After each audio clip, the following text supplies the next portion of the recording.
Call the meeting to order. Welcome, everyone. We'll start with the Pledge of Allegiance. I hear we have someone in the audience who's willing to lead us. Okay.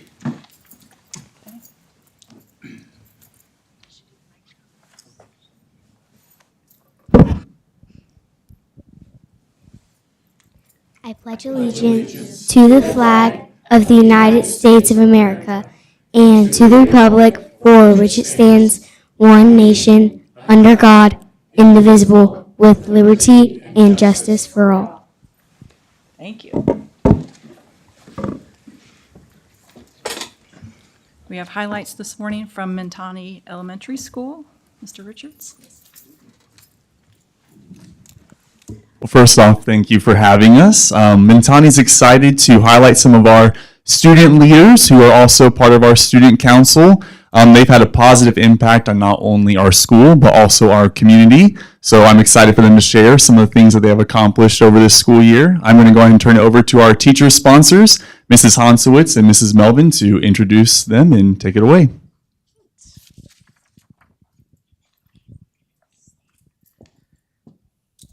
All right, good evening, board members. Thank you for having us.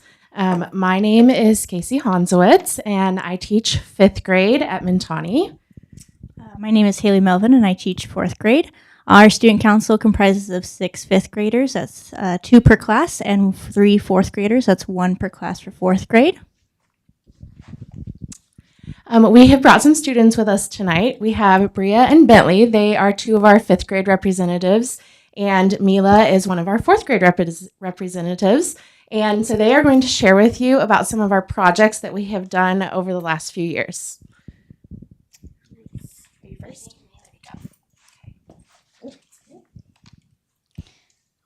We are elected by how student council representatives are elected. Students who want to run for student council had to create a poster and write a speech for their class. They identified qualities about themselves that made them good leaders and presented ideas they had to make our school and community better. Classmates then voted for their student they wanted to represent their class. Last year, we fundraised at the Isaiah 117 house. We raised our funds through the Candygram sales around Valentine's Day. We split the money between a community donation and a school project. We donated $400 to the Isaiah 117 house. This year we're doing candygrams, and so basically we're going to use we used the other half of our this is not candygrams. Okay. Never mind. Okay. This is our new school equipment. We had a bunch of balls that were flat, and the leather was tearing off the basketballs and all kinds of stuff. So we used half of the money that we raised from Candygram sales around Valentine's Day last year to purchase our new equipment. And then after we purchased our equipment, we noticed people were leaving them out at recess, not bringing them inside. So we made a video on how we're supposed to treat our equipment. And this is just a little clip from our video.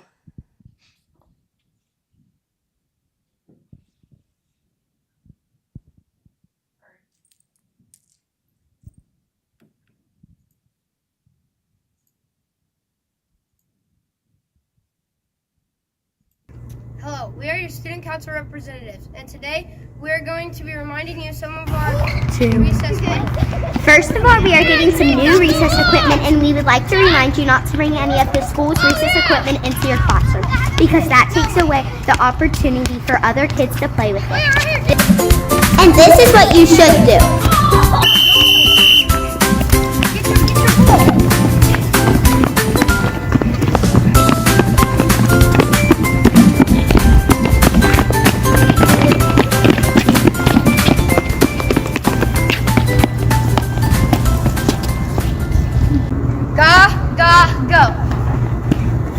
Please do not throw equipment at anybody. Gaga ball is allowed as long as you're not throwing the ball at anybody.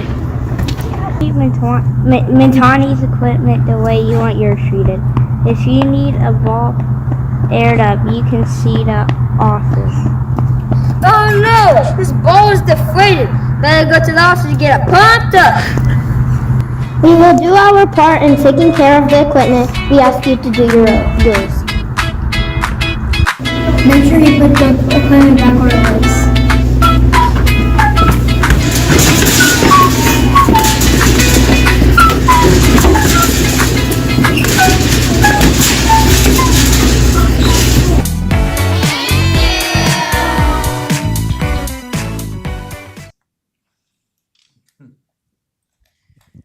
We fundraised a Christmas dinner for those in need who needed food on Christmas.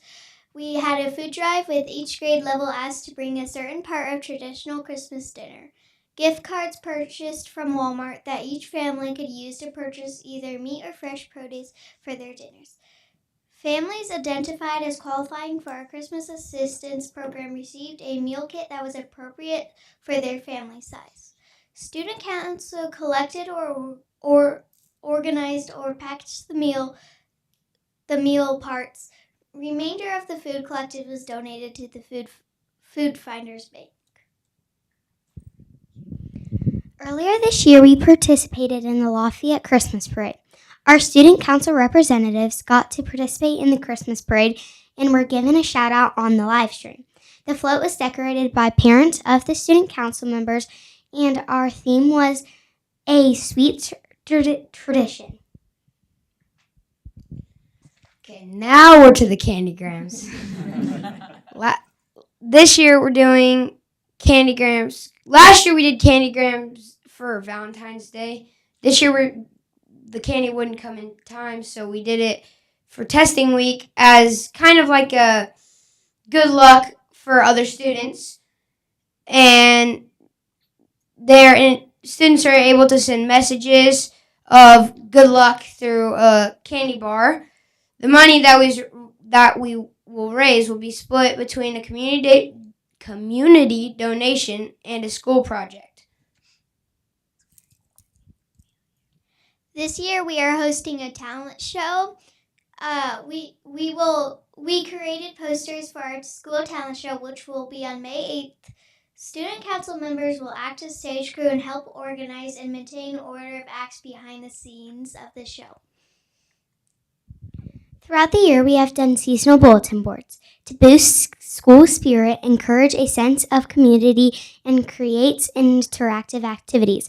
For fall, each student in each grade level was given a pumpkin to write what they were thankful for. For Groundhog's Day, we did a voting to see if the groundhog would see his shadow or not. For spring, we did springing into spring. We know this isn't part of our slides, but we would like to throw out a huge thank you to Miss Melvin and Miss Hansowitz for all that they do for student council and for our classrooms. And on top of that, they've been great 4th and 5th grade teachers.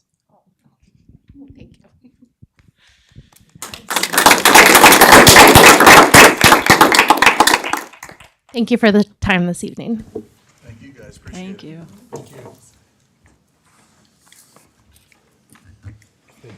Yeah. Should we get a pic before Yeah. we let them go? Yeah. Would you like to have a picture taken before you leave, and then you're welcome to head out?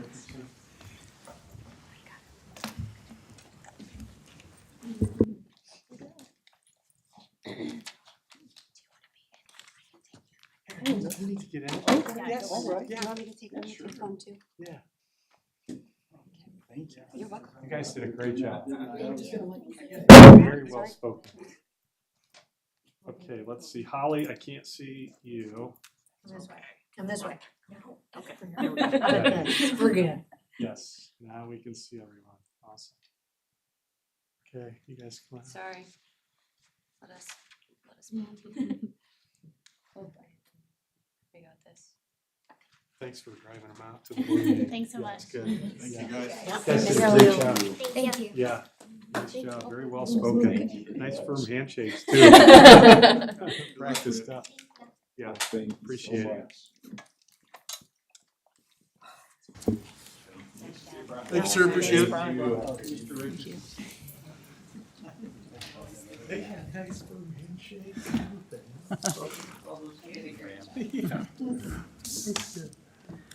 We'll move on now to patron comments. Okay, we have 2 patron comments. Please note that statements from members of the public should be addressed to the board and limited to 5 minutes in length. Please state your name, address, and group affiliation when you approach. We'll start with Jessica Bowen.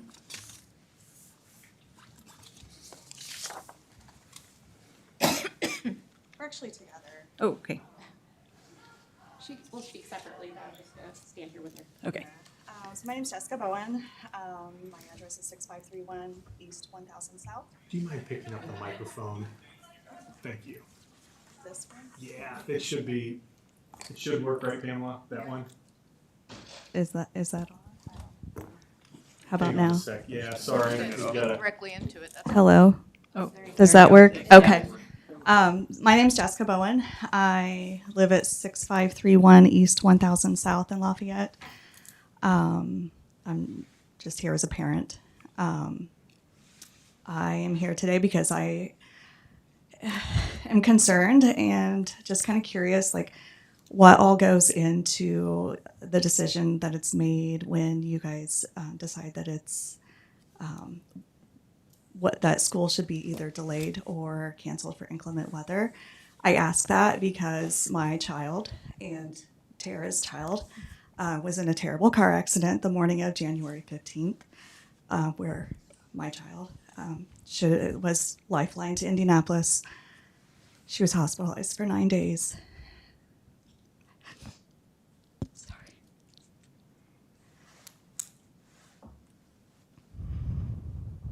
Sorry, I didn't really think that it would be this emotional for me, but I'm just concerned because, like, that morning,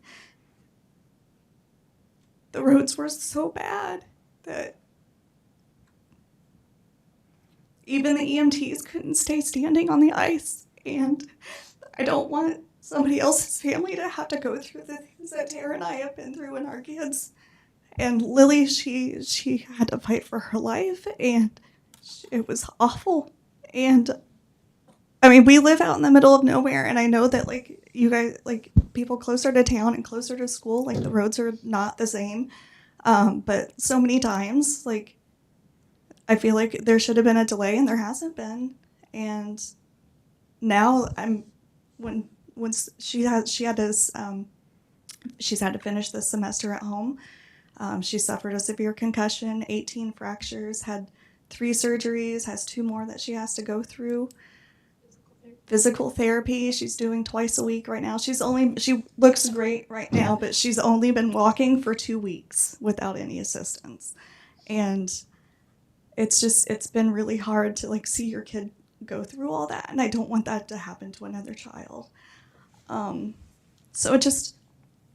I just wanted to come and, like, voice my concerns about that and say, you know, this is what happened to my kid. I don't want that to happen to another kid. I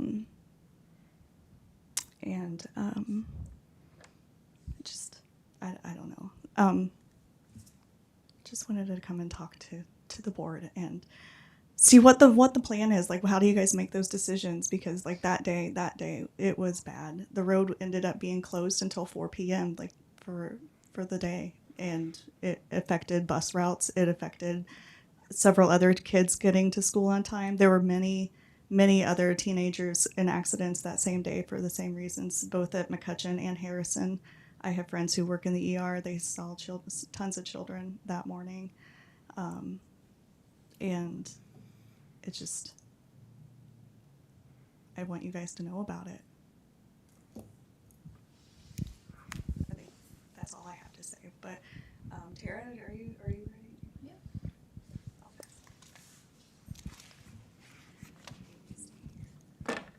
Sure. Okay, my name is Tara Olivo. I am a parent of a McCutcheon student and a Wea Ridge Middle School student as well. I'm here tonight in regards to my son, Eli, who's sitting back there with his lovely girlfriend. And she shared a little bit, and I'm sorry, I actually wrote something official. It might take a little more than 5 minutes. I'm going to try my best. I was sitting here madly cutting some of my content out. But I do have a copy to share with you, along with pictures of Eli and Lily and my son's truck after the accident, just so to have a visual and see what we had to see that morning. So, my address is 86 Kingfisher Circle, Lafayette, Indiana. So my son was in a very traumatic accident on January 15th. He left that morning to pick up his girlfriend Lily to get to McCutcheon. On their way, the car in front of Eli suddenly hit their brakes. In response, Eli hit his as well. Due to the really unsafe, icy roads, his truck slid into oncoming traffic, where he collided with a Jeep. Thankfully, the young man driving the Jeep, his name is Aaron, stopped and came to Eli's truck to help him. As he stopped to help, another truck came down the road. Due to the severity of the impact, Eli's truck was inoperable in the middle of the road and it was dark, so the truck didn't see him. The truck also slid off the road and eventually ran into a speed limit sign. So that's a total of 4 cars involved in just this incident due to some icy road conditions. My phone notified me that Eli had been in an accident. I didn't know it could do that, but it did. So I immediately called him as I rushed out to be to him. I could hear Aaron talking in the background to the dispatcher on 911. I told Eli that I would be right there, and then I called Jessica to inform her of the accident. Once on the scene, I stood with Eli and I watched as EMTs and firefighters worked to literally cut Lily out of the truck. She was wailing the entire time. It's a memory I don't wish anybody to have at all. After 45 minutes of work, they finally got her free, and they took her to the ambulance. The EMTs were sliding in their boots that are made to walk on ice, and she was airlifted, like she said, to St. Vincent, Indianapolis. And we all watched as the helicopter landed in a cornfield to be able to take her. This was a severe accident. And I can attest that several of the county roads were very, very unsafe, and they weren't suitable for driving. And like Jessica said, multiple people told us, EMTs, firefighters, police officers, that there were multiple accidents and slide-offs due to the county roads being slick. I took Eli to the local ER. They examined him. Thankfully, he had no serious injuries. He was banged up, bruised, and concussed. He was really worried for Lily. She sustained many injuries that Jessica already listed, so I won't say it again. She did require constant care for months, and it's just recently been up and walking, which we're very happy to see. It has been an extremely difficult time living through this whole ordeal. Of course, we are so grateful everybody is still here with us, but the aftermath of this event is still ongoing for all of us. I share all of that because I just want you to grasp how terrifying it was as a parent. I want you to hear from someone who was there. And it's a parent's nightmare to experience something like this, to sit in the hospital with Lily and her family and worry over her, worry over my son, and how they're going to recover. Eli has been adamant that he does not want this accident to be forgotten or to be dismissed as a fluke or the fault of a young driver. And I agree. I don't want it to get brushed aside or forgotten.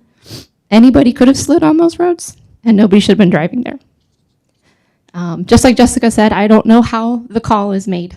I would hope that TSC would talk to local police or the county department or road crews to assess the conditions and safety. But whatever the process is, it failed for our families on January 15th. And as I stated, we spoke to, I already stated that. So my question is, how are the decisions made? Just like Jessica asked, who do we consult with to make these decisions? The sheriff's office, the road crews, the county? I know that my son's accident was not the only one that morning. A lot of roads were really bad. So please listen to the plea of both moms here living out one of our parental nightmares and watching our kids try to recover. I do have a final issue. Hopefully I'm okay.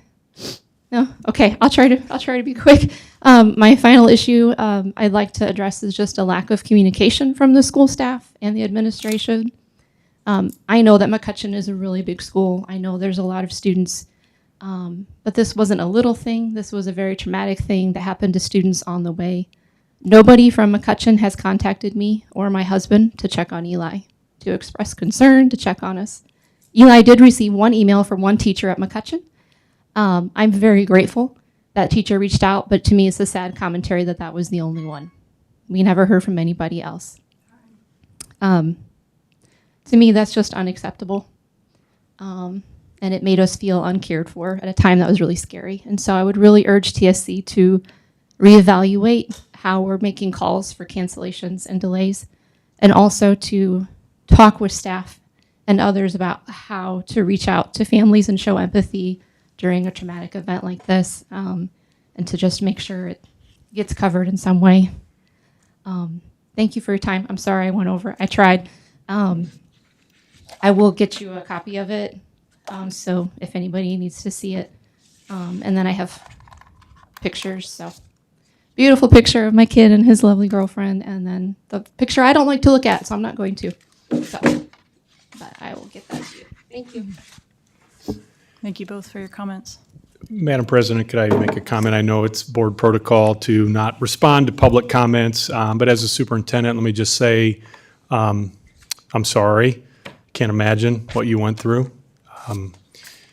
I could give you the company line, which is online. You can read all about how decisions are made, but I'm sitting right here telling you it's a very difficult decision. We do try and err on the side of safety, but I'm sure we don't get it right every time. So we do consult with the sheriff, many different agencies. Our transportation director is on the road in the morning. We're up very, very early assessing the conditions. We do have a very large county, so sometimes conditions are very different on the south side than the north, or vice versa. But all those things are taken into account, and then we make the best decision that we can with the information we have at the time. So sorry it worked out that way for your family. I can't imagine the trauma that you've experienced with that. I'm sorry for that.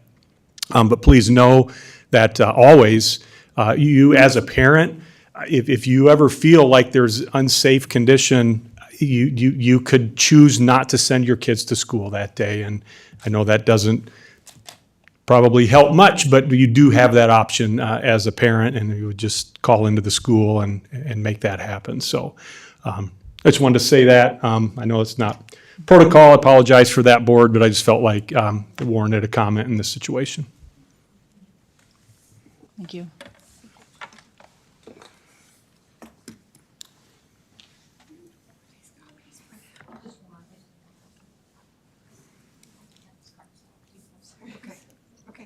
So this is for me to share with them. Okay.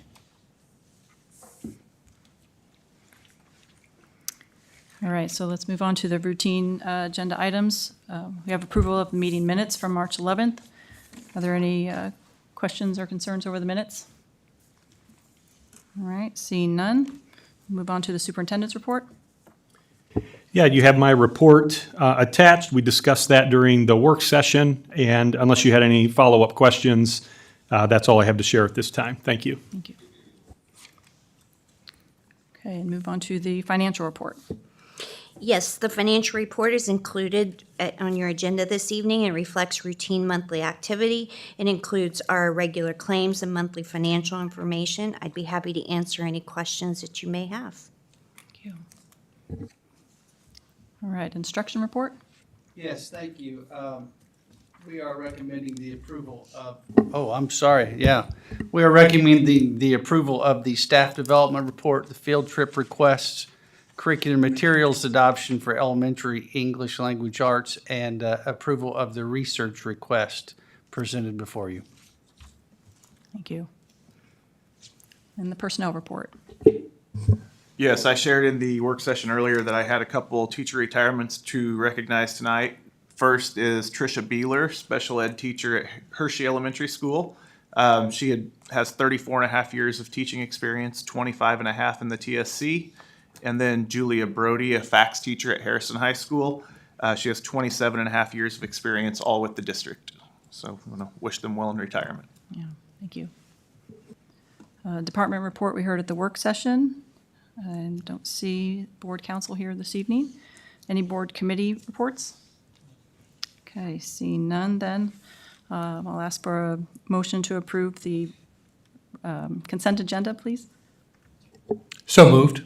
Moved by Sondgrath, Second. second by Keckler. Is there any discussion? All those in favor say aye. Aye. Any opposed, same sign. And the consent agenda will pass. I see no old business. Under new business, the bid approval for the Network Equipment Nutrition Technology Center.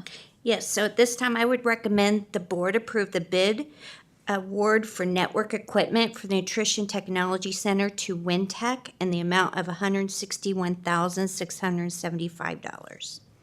All right, can we get a motion to approve this bid? So moved. Second. Moved by Harper, second by Anderson. Any discussion? All those in favor say aye. Aye. Any opposed, same sign. So that bid is approved. The additional appropriation hearing. Yes, the reason for this additional appropriation hearing tonight is that our 2026 debt service budget was adopted before the district's certified net assessed value was available. Once that value was received, it was determined that an additional appropriation of $2,250,000 is needed in the debt service fund for the principal payment on our 2025 GO bond. Sufficient revenues are available within the fund to support it. So at this time, I would ask the board to open the additional appropriation hearing and allow for any public comment. After the public comment is received and the hearing is closed, I would then recommend the board adopt the resolution as presented. All right, thank you. I would like to open the hearing then at this time. Are there any public comments regarding the hearing? Seeing none, so we will close the hearing. We need a motion to approve the adoption of the resolution as recommended. So moved. Moved by Songrath, Second. second by Anderson. Any discussion? All those in favor say aye. Aye. Any opposed, same sign. So the resolution is approved. Let's see, we're taking number 3 and number 4 together, bid approvals for air handlers at East Tip and Southwestern. Yes, so I would recommend the board approve the air handler replacement bids as presented. This would be Benchmark Mechanical for Southwestern Middle School in the amount of $123,000 and DA Dodd for East Tip Middle School in the amount of $494,800. Can we get a motion to approve both the air handlers at East Tip and Southwestern? So moved. Moved by Harper, Second. second by Anderson. Any discussion? All those in favor say aye. Aye. Any opposed, same sign. Those bid approvals will be passed. Another bid approval for the track and tennis resurfacing at Battleground Wheel in Harrison. Yes. Do what? Mine disappeared. Oh. Which item, Amanda? All of my new business disappeared. Oh, Here, which number do you need? 5. Well, she'll need 5, 6, and 7. Sorry about that. It's okay. You get it? Yeah. Okay. So at this time, I would recommend that the board approve Grady Brothers for the tennis and track resurfacing for Battleground, Wea, and Harrison in the amount of $544,954. All right, can we get a motion to approve this bid? So moved. Moved by Anderson. It is now. Second. Second by Keckler. Any discussion? All those in favor say aye. Aye. Any opposed, same sign. That bid will be approved. All right, so moving on to number 6.